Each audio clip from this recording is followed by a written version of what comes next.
Good morning friends, আমি চলে এসেছি মনীষ কিচেনে আরেকটা নিরামিষ রেসিপি। আশা করি তোমরা ভালো আছো, আমিও ভালো আছি। আমি এখন দেখো তার জন্য ছোট ছোট করে একদম ছোট ছোট করে ফুলকপি কেটে নিয়েছি। আজকে এই ফুলকপিরই নিরামিষ একটা তরকারি বানাবো। দেখতে থাকো, সঙ্গে থাকো, আশা করি তোমাদের খুব ভালো লাগবে। তো এবার ফুলকপিগুলো ভালো করে ধুয়ে রেখে দিয়েছিলাম। এবার তার মধ্যে গোলমরিচের গুঁড়ো দেবো। আমি দুটো জায়গায় নিয়েছি, অনেকটা ফুলকপি, মানে দুটো ফুলকপি, তাই জন্য দুটো জায়গায় নিয়েছি। এক জায়গায় নাড়ানো যাবে না হাত, এই গোলমরিচ দিয়ে দিলাম। এরপরে দেবো নুন, পরিমাণ মতো নুন দেবো। এই পরিমাণ মতো নুন দিয়ে দিচ্ছি।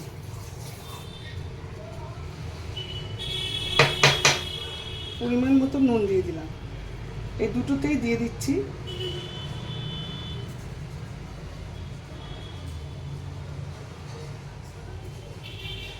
পরিমাণ মতো নুন দিয়ে দিলাম। আর দেবো কর্নফ্লাওয়ার। এই দেখো কর্নফ্লাওয়ার, দুটোতেই কর্নফ্লাওয়ার দিয়ে দেবো।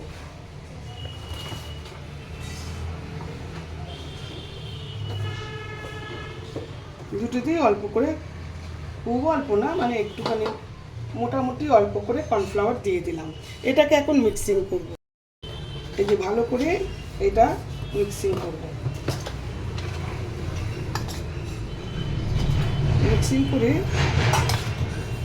দুটোতেই ভালো করে মিক্সিং করব।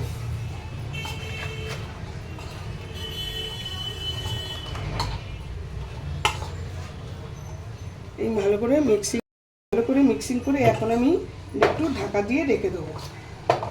দিয়ে অন্যদিকে আমি একটা অন্য প্রসেস করব। এই যে মেশানো হয়ে গেছে, এবার আমি রেখে দেবো। এবার আমি গ্যাসটা জ্বালিয়ে নিলাম। গ্যাসটা জ্বালিয়ে নিয়ে গ্যাসটা একটু গরম হোক। তার মধ্যে দুটো ফুলকপি, তো এই দেখো বেসন নিয়েছি 4 চামচ বেসন। একটা ফুলকপি হলে 2 চামচ বেসন, আর দুটো ফুলকপি 4 চামচ বেসন নিয়েছি।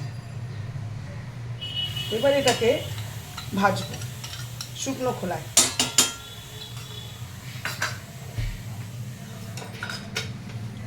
শুকনো খোলায় এটা ভাজবো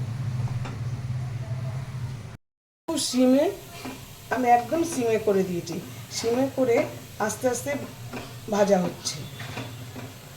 কালারটা চেঞ্জ হলে তারপরে নামাবো। অন্যদিকে আমি দই ফেটিয়ে নিয়েছি। এখানে কিন্তু এই যে 8 চামচ দই ফেটিয়ে রেখেছি। এবার বেসনটা ড্রাই রোস্ট হোক, রঙটা চেঞ্জ হোক, তারপরে নেক্সট প্রসেস। অ্যাকচুয়ালি বেসনের গন্ধটা যাতে না হয় তার জন্যই কিন্তু এই ড্রাই রোস্টটা, নাহলে বেসনের একটা গন্ধ থেকে যাবে। আমার একটু মানে কালারটা চেঞ্জ হয়েছে বেশি, কারণ আমি ফট করে আমি গ্যাসটা বাড়িয়ে দিয়েছিলাম, এই জন্য একটু বেশি রঙটা চেঞ্জ হয়ে গেছে। আর একটু হালকা থাকলে ভালো লাগতো দেখতে।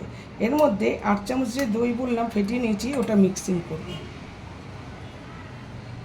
ওটা ভালো মতো মিক্সিং করব আগে।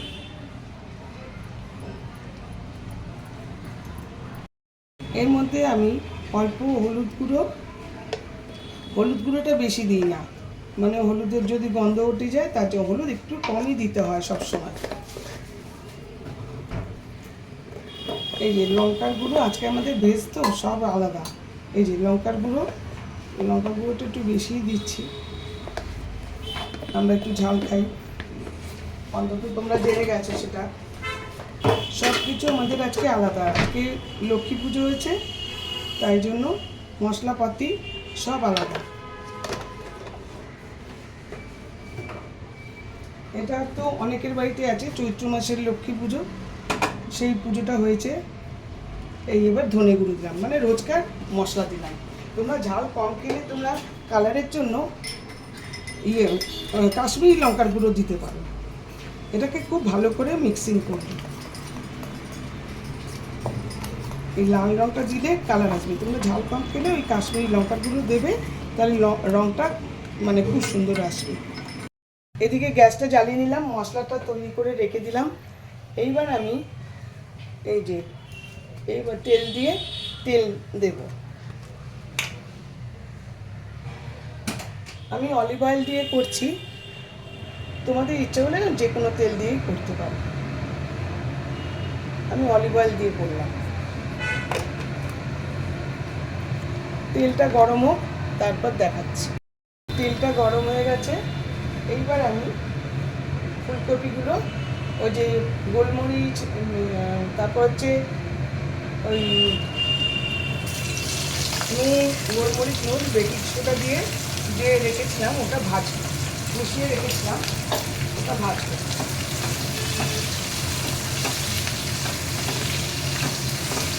লাল লাল করে ভেজেছি।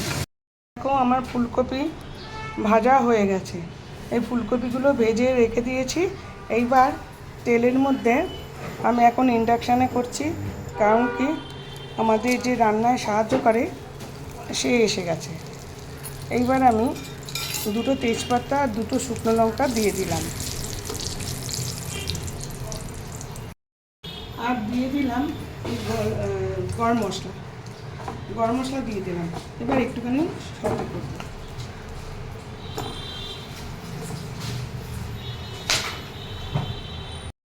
এবার এই মশলাটা, এই যে মশলাটা করে রেখেছিলাম সেই মশলাটা দিয়ে দেবো।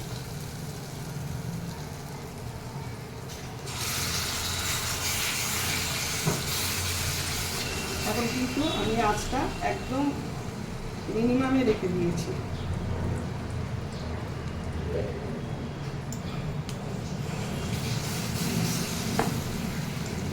বাকিটা থেকে যা লেগেছিল সব দিয়ে দিলাম। এবারে এটাকে কষাবো, একটু আঁচটা বাড়িয়ে দিই। বাড়িয়ে এবারে আমি মশলাটা ভালো করে, এর মধ্যে তো সব মশলাই দেওয়া আছে দেখেছ, শুধু নুনটা দেওয়া হয়নি, নুনটা দেবো। এটাও কিন্তু নিরামিষ।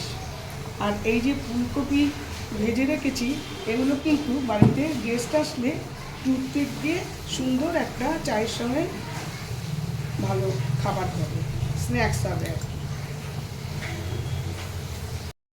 এইবারে আমি এর মধ্যে ওই বাটি ধোয়া জলটা দিয়ে দিচ্ছি, নাহলে মশলাটা পুড়ে যাবে। বেসন আছে তো, পুড়ে যাবে চট করে। এটা ভালো করে একটু সতে করে নেব।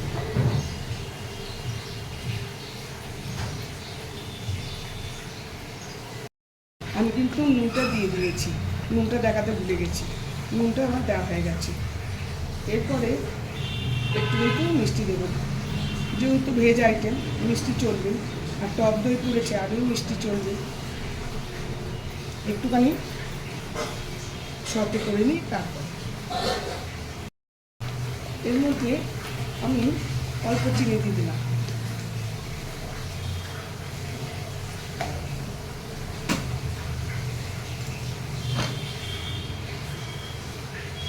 খুব ভালো করে মিক্সিং করতে হবে, আর কালারটা একদম চেঞ্জ হবে। এই ঝোল ফুটে গেছে। এইবার আমি এইগুলোকে দিয়ে দিচ্ছি, ফুলকপি ভেজে রেখেছি যে সেটা দিয়ে দিচ্ছি।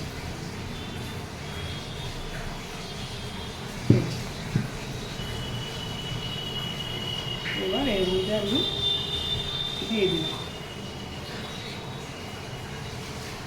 এটা আমি একদম সিমে রেখে অনেকক্ষণ রেখে দেবো।